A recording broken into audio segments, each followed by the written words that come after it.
Cette méthode, je ne sais pas par quel hasard, au moment où je l'ai créée, anticipait les événements qui sont en train de se passer aujourd'hui. C'est que l'univers de la coiffure est le reflet de la société.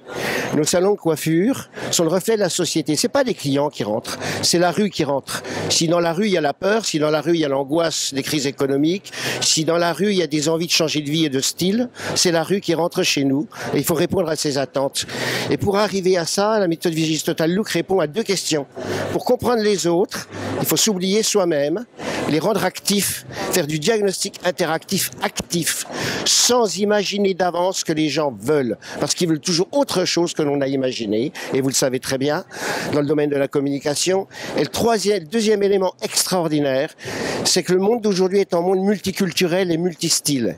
Ce n'est pas dû uniquement à la télévision, à Internet, aux réseaux sociaux, parce que les gens voyagent, et ça revient moins cher de prendre l'avion, d'aller au bout du monde, que de faire un voyage dans le sud de la France avec un péage automobile. Et nos clientes sont devenues totalement multistyles. Les familles reconstituées sont multistyles. Les générations se mélangent. Donc la coiffure de demain doit être interactive, le respect total du style de la cliente, même si ce n'est pas celui du professionnel, et surtout toujours travailler en double proposition ou en total et en partiel. Et je pense que les grandes tendances de la rentrée seront, et nous on le dit dans la méthode depuis des années, les services partiels personnalisés, le sur-mesure comme au restaurant. Voilà les grandes tendances. Malheureusement, dans la coiffure comme dans l'industrie, trois pays sont profondément sinistrés. C'est nos amis grecs, nos amis portugais et nos amis espagnols, où le marché de la coiffure s'est complètement écroulé suite à l'effondrement de l'économie. Et ils sont complètement perturbés parce qu'ils ne pensaient jamais que ça allait leur arriver, surtout chez nos amis espagnols.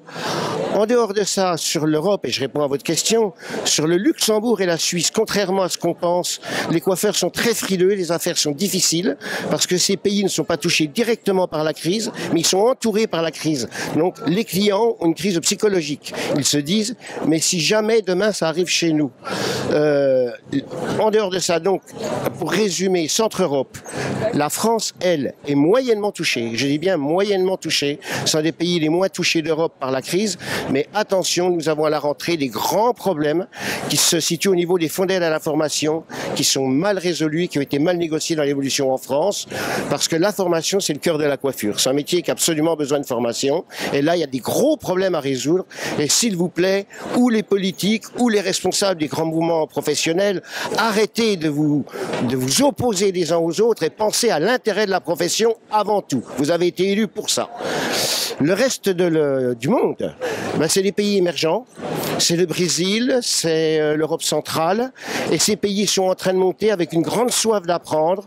En clair, ils vivent la coiffure que nous avons connue ensemble il y a 20 ans, avec toute l'espérance que ça peut avoir. C'est qu'au départ, la méthode était destinée qu'à la coiffure, ce logo uniquement aux professionnels. Aujourd'hui, nous avons lancé un label référence qualité, comme le Goemio ou le guide du routard, sans royalty, sans réseau de franchise, en toute liberté. Nous accordons à nos stagiaires, qui sont arrivant au niveau de compétences suffisant, la représentativité pour le public. Il n'y a pas du tout de relation commerciale. La seule chose qu'on leur demande, c'est 4 jours de formation par an. Ce que l'on veut, c'est eux en stage, eux en formation qui apprennent. Et il n'y a pas de relation commerciale. Et puis la grande histoire, c'est que ce logo est issu, et vous le savez, du miroir tridimensionnel que j'ai inventé il y a quelques années en dépôt de brevet. C'est-à-dire ? Et ce miroir tridimensionnel qui permet de se voir en 3 dimensions va être dans 15 jours, reçoit dans 15 jours ici à la Villette, à la Cité des Sciences, le prix national du design de France par le ministère de l'Industrie et du Commerce. Et c'est une grande fierté pour moi et pour la profession. Et ce miroir sera exposé pendant 5 mois à la Villette et en exposition dans 5 pays à travers le monde, en exposition itinérante.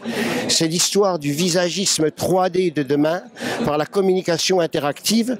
La méthode, comme vous m'en parliez, était un logo. Ce logo est devenu un miroir 3D et symbolise le visagisme 3D d'aujourd'hui. Et nous travaillons actuellement dans d'autres domaines qui vont vous passionner. C'est le visagisme adopté à l'optique. mettre cette méthode au service de l'optique pour que les clients puissent avoir des lunettes personnalisées en fonction de leur style et de leur visage.